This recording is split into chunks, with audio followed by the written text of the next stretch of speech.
Amis Rennais, on se retrouve aujourd'hui pour la première émission de football rennais pour parler du Stade Rennais et uniquement du Stade Rennais, mais aussi des adversaires du Stade Rennais, parce que sans les adversaires, le Stade Rennais ne pourrait pas jouer, c'est logique. Donc aujourd'hui, première vidéo pour débriefer de ce Strasbourg-Rennes qui s'est déroulé dimanche dernier à 17h, donc à Strasbourg, à la Méno. Un match compliqué, mais on va voir ça tout de suite en débrief.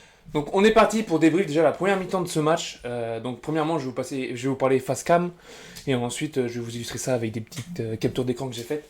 Donc en première période, Rennes, on n'a pas vu le jour. On n'a pas vu le jour, ce serait se mentir de se dire qu'on a vu le jour. On n'a pas vu le jour, on était en train de couler. Le pressing strasbourgeois nous a fait énormément de mal, on n'arrivait pas à sortir les ballons.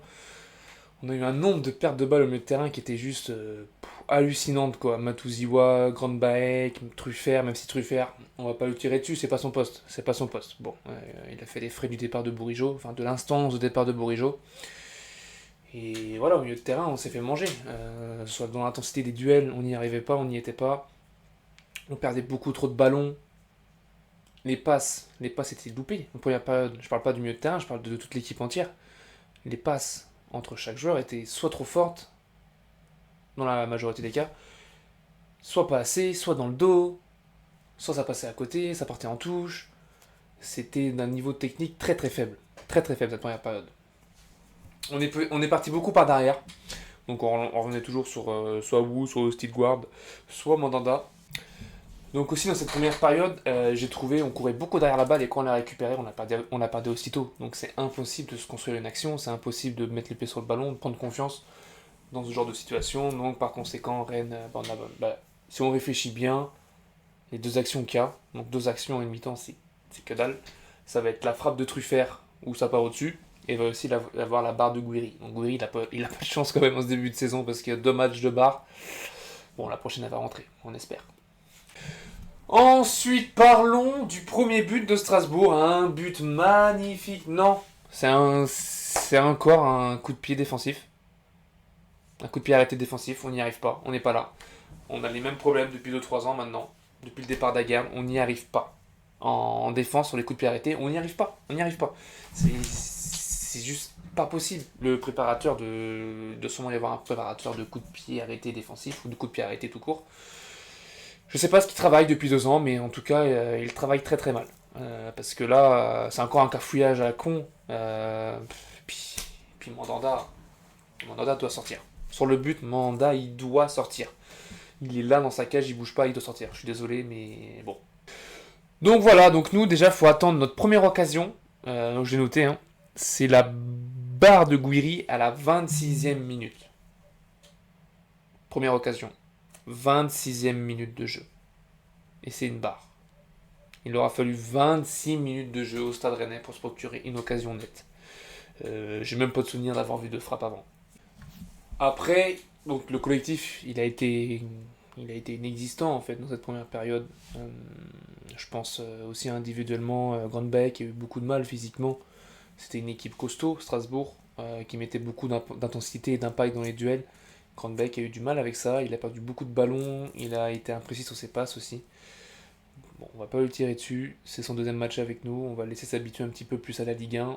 Mais là, on voit quand même que Grandbeck, il va falloir qu'ils soient un peu plus costauds sur les appuis. Maintenant, je vais vous illustrer mes propos tout simplement avec les images. Donc là, en termes de passes ratées, on en a une belle de Matouziwa. On récupère bien la balle. Hein. Pour une fois, on arrive à récupérer la balle. On est là, on est présent. Mais non, Matouziwa, il va renvoyer une putain de cartouche en touche. Donc voilà, donc là, c'est un exemple parmi d'autres. Je pourrais même pas tout vous montrer, sinon j'arrêtais la vidéo en fait toutes les 2 minutes. Donc voilà, donc Matouziwa qui loupe sa passe et donc qui annule du coup une situation rennaise. Même. Ensuite, je vous parlais des pertes de balles, notamment de Grandbeck. Là, Grandbeck perd la balle tout seul. Donc là, c'est une image, c'est difficile de s'imaginer quelque chose, mais en fait là, il était tranquille avant que les deux Strasbourgeois arrivent. Il aurait pu la mettre en une, la redonner derrière, se retourner vers Blas, à droite. Mais il s'est fait manger. Donc là, petit focus sur en fait le porteur de balle strasbourgeois n'était jamais attaqué. Donc là, c'est Guéladoué. En face, c'est Truffert. Truffert, je trouve qu'il est beaucoup trop loin de. Du coup, c'est pas son attaquant là, c'est le latéral. Il est beaucoup trop loin de Guel Adoué. Beaucoup trop loin, ce qui laisse Adoué une possibilité soit de faire une passe, vous le voyez ici, à son coéquipier. Donc là, Guela, il a fait une passe en retrait ensuite. Mais imaginez, il fait une passe directe ici, et ensuite lui, il la met à lui, ou lui en même temps il fait un appel, il les met dans le profondeur comme ça. On sait très bien que ce soit Wu ou Stigward, c'est pas la enfin ils sont pas lents, mais c'est pas les plus rapides défenseurs centraux de la Ligue 1. Ensuite, on va reparler des centres. Hein. Là, Assignon qui centre. Donc là, la balle elle va finir directement sur Gueladoué. Donc compliqué de se créer une occasion avec un centre pareil. Alors qu'il aurait pu juste tout simplement soit attendre que... Même pas en fait, il aurait pu tout simplement la passer à Camara ici. Camara ensuite il aurait pu décaler en une sur Grand Baek. Mais bon, avec ici on fait tout. On fait tout. Donc là, on a encore un centre d'Assignon qui est loupé, hein, qui va partir aux fraises. Donc voilà, encore un centre loupé. Alors qu'il aurait pu tout simplement revenir soit ici, et ensuite redécaler là, pour ensuite essayer de se rapprocher un peu plus de la surface et trouver une autre solution. Mais non, il centre il est loin du but là, il centre hyper loin du but. Donc pour moi ça n'avait aucun intérêt, surtout quand tu vois que tu as 1, 2, 3, 4, t'as 4 Strasbourgeois pour un Rennais, allez, on va dire 2 Rennais qui peuvent récupérer cette balle. Aussi le contrôle loupé de Grandbeck à la 30e qui annule une situation parce que son contrôle il est loupé, alors que s'il contrôle bien là il peut lancer, je crois que c'est Gouiri en profondeur. Je sais plus si c'est Gouiri ou Blas, je vois mal. Je crois que c'est Gouiri. Il peut lancer Gouiri en profondeur. Et pourquoi pas égaliser juste derrière. Bon, voilà. Il y a la fameuse frappe d'Adri de la truffe qui part dans les tribunes. C'est juste. Son corps était beaucoup trop en arrière. On peut pas le critiquer, de toute façon c'est pas son poste. Mais voilà, Truffert qui tire au-dessus, c'est dommage. Donc, sur le premier but, et bah là voilà, cafouillage, ça fait boing, boing, et ça vient ici. Là, Seydou qui pour moi est beaucoup trop laxiste. Hein. Il sort pas. Pareil, Mandanda ici, il doit sortir. Et du coup, bah, ça finit au fond des filets. 1-0 pour Strasbourg. Donc dans la catégorie des centres loupés, on a celui-là de Blas, qui va trouver personne, tout simplement. Et on a celui-là de la truffe, qui va y trouver personne non plus. Il va trouver le Strasbourgeois derrière. Maintenant, on va parler de la seconde période. Bon, je vais pas me répéter, hein, c'est à peu près les mêmes choses que la première période. Juste vers la 65-70, Strasbourg commençait un peu à lâcher physiquement. Sinon, c'est exactement les mêmes choses, les mêmes remarques que la première période. Donc, on va juste se pencher sur des petites situations. Je trouve que ça va être plus intéressant que de redire les mêmes choses. Aussi, sur le but strasbourgeois, sur le deuxième but, c'est Wu qui est encore fautif, malheureusement pour lui. Il vient remettre en fait directement la balle dans le pied du Strasbourgeois et puis il a plus qu'à pousser la balle au fond du filet. Donc voilà un petit peu ce qu'on pouvait dire sur cette deuxième mi-temps de Strasbourg. Hein. C'était la même première mi-temps, c'était la même que en première mi-temps, pardon.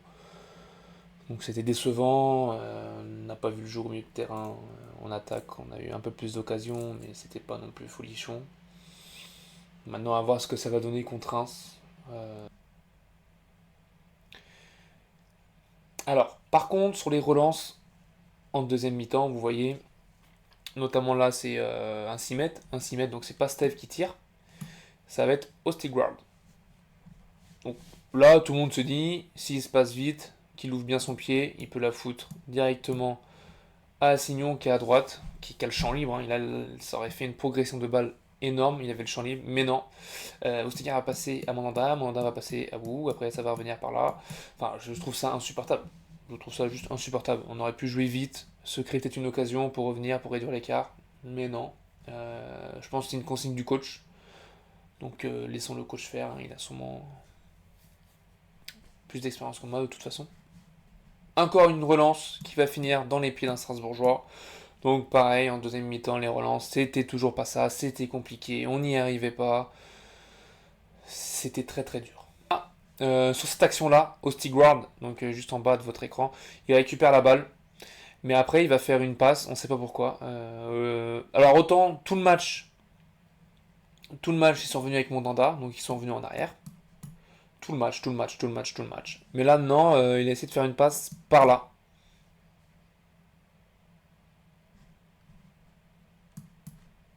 Là. Donc voilà, encore un mauvais choix.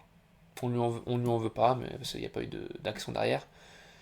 Mais le jour où ça fait mal, bah, on lui tombera dessus, quoi. Là, on a Camara. Là, on se dit, il va la mettre en une. C'était Grandbeck encore. Il va la mettre en une ici. Mais non. Il va attendre que tout le monde se replie et du coup, bah, il aura plus de solution. Donc voilà, j'ai trouvé ça dommage aussi qu'on trouve pas les espaces, on trouve pas assez les attaquants en profondeur. On n'y arrive pas, ou quand il faut, on le fait mais on loupe, ou quand il faut, on le fait pas, on repasse par derrière. Je trouve ça dommage. Je pense que c'est un point sur lequel on doit s'améliorer aussi. On a perdu beaucoup de duels aériens, notamment on peut le voir sur cette image. Vous voyez, ça se passe ici. Juste avant, on en perd un autre. Je crois que c'est Blas qui en perd un juste avant. Ça revient sur Guiri. Ou Place ou Grandbeck, je ne sais plus. Guiri, pareil, il se fait manger.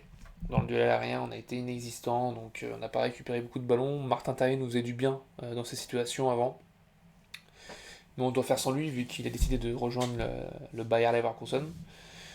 Donc voilà, il nous faudrait peut-être un attaquant qui sait gérer les duels de la tête. De Ludo aussi, le but de Ludo qui vient sur un cafouillage en fait. Ça fait un cafouillage dans cette zone-là, ça cafouille, ça revient sur Ludo. Ludo lui va venir enrouler sa balle comme ça et Johnson il peut rien faire. Enfin le gardien de Strasbourg c'est Johnson, je sais plus comment on dit. Il peut rien faire, il est battu 2-1, on réduit l'écart, mais derrière c'est pas suffisant parce que vous connaissez la suite et la physionomie du match, on perd 3-1. On n'aurait pas le troisième but qui vient tuer Rennes tout simplement. Au bout, qui met un beau contre son camp, ça passe entre les jambes de Mandanda et 3-1 et là le match il est plié. Il n'y a plus rien à dire parce que il ne pouvait plus rien faire. Il pouvait plus rien faire, il restait 5 minutes. Avec le temps additionnel je crois qu'il était de 8. Mais on pouvait rien faire. À la 74e minute, comme je vous disais tout à l'heure, là on était haut, on faisait un pressing constant. Vous voyez, on a 1, 2, 3, 4, 5, 6, 7 Rennais en position d'attaque. Donc là, on a fait les avoir. Avant le troisième but, on a fait les avoir. Donc c'est simple. Avant le troisième but, ils étaient à ça de craquer, les Strasbourgeois. Mais malheureusement, c'est Rennes qui a craqué, encore une fois, défensivement. Donc sur Twitter, je vous ai demandé un petit peu vos tops, vos flops, ce que vous sentez de la fin du mercato et votre prono pour Reims-Rennes. Donc je vais prendre les commentaires que j'ai eus et puis je vais y réagir tout de suite. Alors, il y a Lohan, moi, qui me dit qu'il n'est pas en mesure de répondre pour les tops et les flops. Ensuite, pour sa fin de mercato idéal, lui, ce serait une signature de Jota, donc l'ailier portugais qui joue en Arabie Saoudite, qui joue au Celtic avant. Il veut la signature d'un DC profil Naïef Aguerd et une prolongation de Bourige, donc ça va pas arriver malheureusement. Et son prono pour Reims-Rennes, c'est 2-1. Donc moi, je suis assez d'accord avec lui en termes de signature. Il faut au moins Jota, que ça ne fasse pas une Kim et 2. Il nous faut aussi un défenseur central en plus de Mika Faye. Il nous faut un défenseur central de qualité et surtout d'expérience. Je pense que c'est important pour apprendre soit à Wu, soit au Stigward. Ensuite, il y a Monsieur Pépite. Lui, pareil. En flop, il y a Saïdou. C'est vrai qu'il a fait des grosses fautes. Et puis il fait que de tomber, je trouve aussi. Je trouve qu'il est pas solide sur des appuis, il fait que de tomber et puis il fait des fautes un petit peu bêtes. Ou bien évidemment, et en top Blas, bien sûr. En mercato, Jota, je suis d'accord aussi. Adrien, lui, en top, c'est Blas, Ateboer, Ostigward. En flop, Wu, Grandbeck, tout le faire. Je suis assez d'accord, sauf pour Ateboer. Je trouve qu'on l'a pas trop vu. Mais c'est peut-être moi qui me suis mal focus sur le match. Il voit une victoire contre Reims 1-0. Il y a Rosenboy, lui, qui voit une victoire 3-1 contre Reims. Donc il a quand même un bon pressentiment. Gilda Lecoq, pareil, en fait c'est Blas qui revient à chaque fois, c'est Blas. Enzo aussi, Blas, Flop, Stéphane. C'est vrai que les choix tactiques de Stéphane, ils ont été un peu bancals. Un vrai neuf, Jota et un décès d'expérience. Donc voilà, c'est un peu ce que tout le monde attend, je pense, j'imagine. Un neuf, Jota et un décès d'expérience. Moi, je pense personnellement, contre Reims, c'est pas toujours évident, c'est un peu moins notre bête noire qu'avant. Moi, j'imagine sûrement un match nul, un 2 partout, je pense. Moi, je mets un petit match nul 2 partout entre Reims et Rennes, de ces dimanches-là aussi à 17h. Donc voilà. J'espère que cette première vidéo vous a plu. Moi, c'était. J'ai kiffé la tournée, c'était compliqué, 2-3 heures à la tournée, j'ai eu du mal. Donc, n'hésitez pas à me dire en commentaire comment je pourrais m'améliorer. Puis let's go, on se voit la semaine prochaine pour débrief, je l'espère, une victoire du Stade Rennais.